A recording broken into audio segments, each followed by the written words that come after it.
है आपके अपने YouTube चैनल सत्य सनातन में। आज की खबर ना केवल महत्वपूर्ण बल्कि आपके हैप्पीनेस इंडेक्स में वृद्धि करने वाली है। और हमने आपसे प्रॉमिस किया है कि जब तक हमारा हैप्पीनेस इंडेक्स पाकिस्तान और श्रीलंका से तो कम से कम ऊपर नहीं चला जाता, तब तक हम आपको रोजाना खुशखबरी देते रहेंगे। पहली खबर कि द अजमेर फाइल्स मूवी आने वाली है। कौन बना रहा है इसके ऊपर भी चर्चा करूंगा, और कौन नहीं बना रहा है उसके ऊपर भी चर्चा करूंगा, और अजमेर फाइल्स बनना क्यों महत्वपूर्ण है, जरूरी है, और क्या है अजमेर फाइल्स की कहानी, वो भी मैं यहां पर आपको जरूर बताऊंगा। लेकिन उससे पहले अतीक अहमद साबरमती गुजरात की जेल से बाय रोड उत्तर प्रदेश ला जा रहा है। लोग कह रहे हैं कि भगवान अब कुछ करे ना करे, लेकिन एक दृश्य अवश्य दिखा दे विकास दुबे वाला। मुझे नहीं पता कि भविष्य गर्त में क्या है और क्या नहीं है, लेकिन आशंकाएं बहुत ज्यादा लगाई जा रही हैं। दूसरी चीज, अमृतपाल सिंह इस व्यक्ति ने पंजाब के माध्यम से काफी पाकिस्तानियों को भारत में एंट्री कराई है। एक खेत से प्राप्त बहुत सारे वीजा, पासपोर्ट और आधार कार्ड निकले हैं, और अब लग रहा है कि वो या तो नेपाल भाग रहा है या पाकिस्तान भाग रहा है, और पंजाब की जो हुकूमत है जो इसका श्रेय लेना चाहती थी वो इसके पीछे कहीं ना कहीं शामिल है। अब हम बात करते हैं द अजमेर फाइल्स की।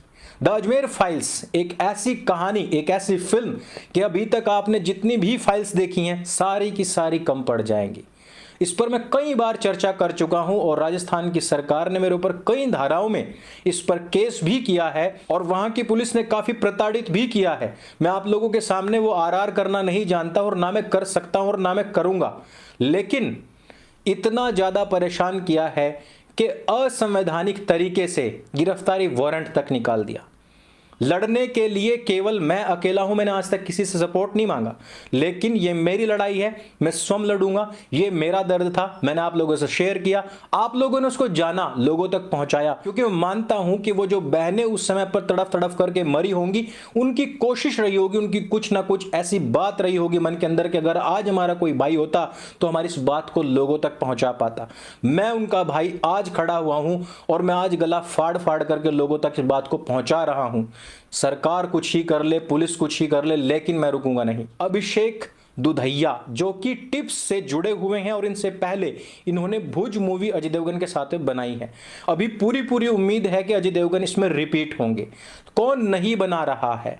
विवेक अग्निहोत्री इस फिल्म को नहीं बना रहे हैं। अब काफी पुरानी बात हो चली है कि जब उनकी फिल्म आ रही थी तब उनको प्रचारक भी चाहिए थे, उनको ऐसे लोग चाहिए थे कि जो उनकी फिल्म को सपोर्ट कर सके। हम लोग थे उनके साथ में जुड़े हुए थे, हमने बहुत मेहनत करी और अपनी तरफ से भी काफी लोगों की फिल्म दिखाई। गेम के लिए रेडी हो जाओ, माई 11 सर्किल डाउनलोड करो और 1500 रुपए का ज्वाइनिंग बोनस पाओ।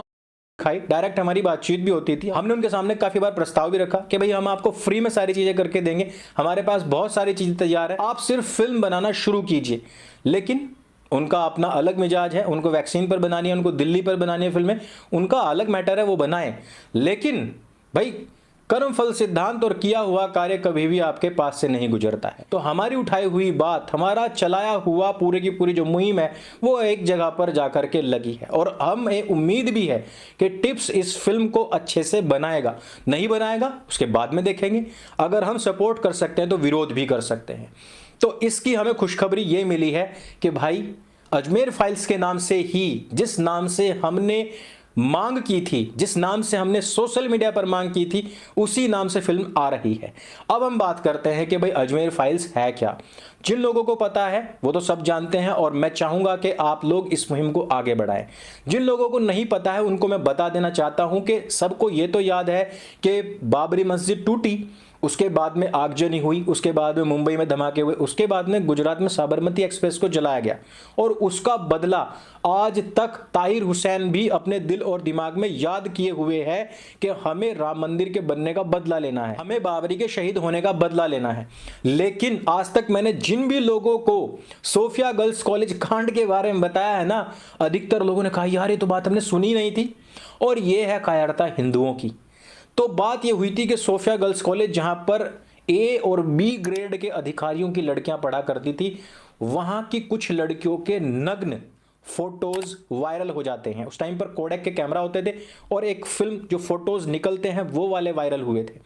अचानक से नवज्योति अखबार में एक खबर आती है, उसके बाद में पंजाब केसरी में यह बात आती है और उसके बाद में पत्रकारों की हत्या होनी शुरू हो जाती है। जब रिवर्स इंजीनियरिंग करी जाती है तो पता लगता है ख्वाजा मोइनुद्दीन चिश्ती की जो दरगाह है अजमेर में, जहां पर 90% हिंदू जाते हैं, मुसलमान इतने नहीं जाते, उस दरगाह के जो खादिम हैं उन लोगों को कहा जाता है कि वो ख्वाजा मोइनुद्दीन चिश्ती के वंशज होते हैं। वे लोग उस समय पर कांग्रेस के जिला अध्यक्ष हुआ करते थे। सेंटर में उस समय पर कांग्रेस की सरकार हुआ करती थी। इन लोगों की शह पर सैकड़ों लड़कियों के साथ में सीरियल गैंग रेप्स हुए थे। वो ना केवल इन खादिमों ने बल्कि उनके ड्राइवर, उनके सिलाई वाले, मोची, उनके गाड़ी सफाई करने वाले, उनके जितने भी नौकर चाकर थे, सब ने लड़कियों के साथ में रेप्स किया था। बाद में यह खुलासा हुआ कि लगातार कई लड़कियों ने आत्महत्या कर ली। फिर यह खुलासा हुआ कि कई के माँ बाप ने भी आत्महत्या कर ली। फिर यह खुलासा हुआ कि बहुत सारे लोग हैं जो शहर छोड़ करके भाग गए। फिर यह खुलासा हुआ कि वहां पर 10 वर्षों तक किसी ने अपना लड़का नहीं ब्याया। और ये हुआ कैसे था? ये 9वीं क्लास में पढ़ने वाली एक छोटी सी लड़की के साथ लव जिहाद से आरंभ हुआ कि अपने फार्म हाउस पर लेकर के गए, वहां नशीला पदार्थ पिलाया खिलाया, फिर उनके साथ में दुष्कर्म करा और फिर कोडक के कैमरा से उनकी फोटोज ले ली। पहले रील्स हुआ करती थी, धुलने के लिए फोटोग्राफर को दिया, फोटोग्राफर ने एक फोटो उनको दिया, दूसरी फोटो जो थी अपने पास में रख ली। और वो जब रखी तो उन लड़कियों को ब्लैकमेल करने के लिए रखी। इसको ब्लैकमेल कांड भी कहा जाता है। राहुल गांधी साहब ने एक बार कहा था, नरेंद्र मोदी के सरकार के अंतर्गत भारत एक रेप कंट्री बन गया है। लेकिन जिस समय पर कांग्रेस की हुकूमत थी, सैकड़ों लड़कियों के बलात्कार का, दुष्कर्म का मामला खुद उस दरगाह से आया था, उस दरगाह से जुड़ा हुआ था जिस पर 90% हिंदू जाते हैं। अब होता यह है कि यह खुलासा होता है। खुलासा होने के बावजूद एक भी हिंदू ऐसा नहीं निकला पूरे अजमेर, पूरे राजस्थान से कि जिसने एक पत्थर भी उस दरगाह की तरफ फेंका हो। कठुआ का मामला याद है, हर एक मंदिर को बदनाम किया गया था, लेकिन एक दरगाह की तरफ पत्थर फेंकने वाला कोई व्यक्ति नहीं था। और उस पर आज भी माथा रगड़ने के लिए अधिकतर हिंदू जाते हैं। वो अच्छी बात है कि जिस समय पर यह बात हमने 2019 में उठाई थी, आज आप सोशल मीडिया पर बहुत सारी चीजें देखेंगे कि आज वो भी बोल रहा है, वो भी बोल रहा है, लेकिन उस समय पर बोलने की हिम्मत नहीं होती थी किसी की। 2019 में जब हमने ये मामला उठाया था, उसके बाद की रिपोर्ट आई और उसमें कहा गया कि तकरीबन 35 से 40% कमी आई है हिंदुओं की अजमेर दरगाह में जाने वालों की। उसके बाद अमीश देवगन ने कुछ बोला था, बाद में माफी मांगनी पड़ी थी, केस चलता रहा था। उसके बाद जिहाद पर सुधीर चौधरी ने कुछ बोला था, उसके बाद माफी मांगनी पड़ी थी। जिहाद को बड़ा ही धार्मिक चीज बतानी पड़ गई थी, माफी मांगनी पड़ी थी, लेकिन हमने माफी नहीं मांगी थी, इसलिए आज तक पुलिस हमारे पीछे भाग रही है। हमने तो जबकि निजामुद्दीन को बलात्कारी नहीं बोला था, क्योंकि ख्वाजा का अर्थ ही ऐसा है कि वो किसी के साथ दुष्कर्म नहीं कर सकता।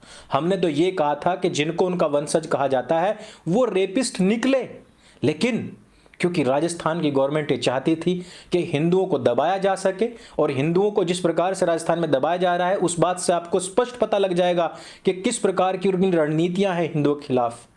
लेकिन मुसलमानों को खुश करने की इस अंधी चाल में हमारे सीएम साहब, हमारी पूरी की पूरी पुलिस तंत्र पीछे लग जाती है। कहां तक किसी को दबाइएगा?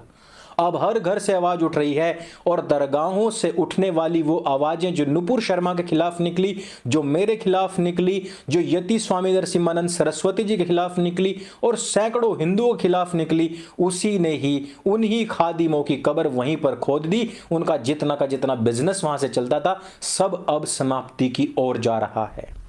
हिंदुओं की जागरूकता का यह परिणाम है, क्योंकि आखिरकार ये फिल्म बन रही है। भले ही वो लोग हमें नहीं जानते, भले ही हम उनको नहीं जानते, लेकिन किसी ने तो हमारी आवाज सुनी। हमें किसी से कोई बड़ाई या नाम लिखावट नहीं चाहिए, बस काम होना चाहिए। और आज अगर अभिषेक जी इस काम को कर रहे हैं तो हमारा फुल सपोर्ट उनके साथ में है। अगर वो अच्छा कंटेंट बनाते हैं तो पूरा सपोर्ट उनके साथ में रहेगा। अगर उसमें कहीं पर भी सेक्युलरिज्म दिखाने की कोशिश करेंगे तो विरोध भी होगा, और फिल्म को दोबारा से ढंग से बनाने के लिए हम कृत संकल्पित हैं। ये लड़ाई आखिर तक चलेगी, क्योंकि जिस समाज में एक द्रौपदी के कारण, एक सीता माता के कारण महायुद्ध हो गए, विश्व युद्ध छिड़ गए, उस समाज की सैकड़ों लड़कियों के साथ में लगातार सीरियल रेप हुए और वो समाज चुप रहा, ये बात कुछ हजम होती नहीं है। और इसी का परिणाम हुआ था बाबरी विध्वंस, और उस बाबरी विध्वंस का आर आज तक ये कौम करते आई है, लेकिन आज तक उन्होंने सोफिया गर्ल्स कॉलेज कांड पर कुछ नहीं बोला। ये है सच्चाई कि हमने सिर्फ और सिर्फ क्रिया की प्रतिक्रिया दी थी बाबरी में, हमने कोई शुरुआत नहीं की थी। सनातन केवल समापन करना जानता है, आरंभ पहला हमला किसी पर नहीं करता है। तो इस वीडियो में सिर्फ इतना ही। यदि आपको